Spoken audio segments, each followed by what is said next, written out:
Just because you're an expert doesn't mean you have a business. It's going to take longer than you expect and more energy than you expect because it's not what you expect to do.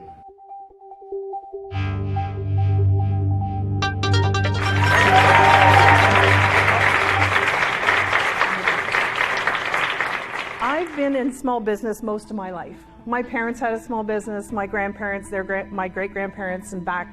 When I went to college, I worked part-time and I would paint windows in the bars at Christmas time so that my sister and I, we would make money. And I got my education, I got my good job, and I forgot about business. But 2 decades into it, my son got sick and I had to take 10 months off of work. And during that time, I signed up for one of the world's best MLMs. I got incredible leadership training, and I got an understanding of what was missing from my life. It was business. But what I knew was that was not what I could do. I had no passion around it, and there was no technology in it. So I had to start my own business. I want you to understand why small business is so important to me. It's everyone I know. It's everything I do. It's the people I love. And I want to see them successful, but so many small businesses do not become successful and stay in business.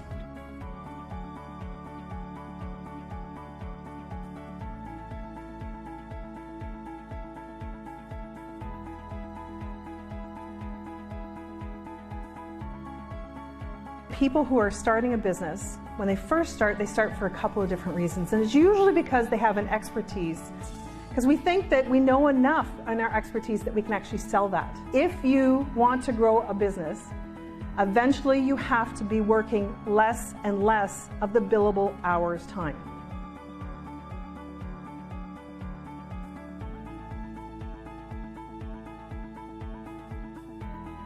I have a client, and his biggest challenge was how can he get past the $1 million mark? So we sat down and we went through his whole business. He was flying across Canada, he was showing up for days at a time, and when he was there, he couldn't do any of his CEO stuff. And that meant that the company couldn't move forward when he wasn't in his job. By the next year, he had made and exceeded his $1 million mark. Growth requires an excessive amount of non-billable work. The expert stuff that you love to do, that you brought into your business, is not the entire part of your work. It's only 20 to 50%. That means 50 to 80% of the rest of your time needs to be spent on doing other things that take management skills, marketing skills, finance skills. You have to understand operations.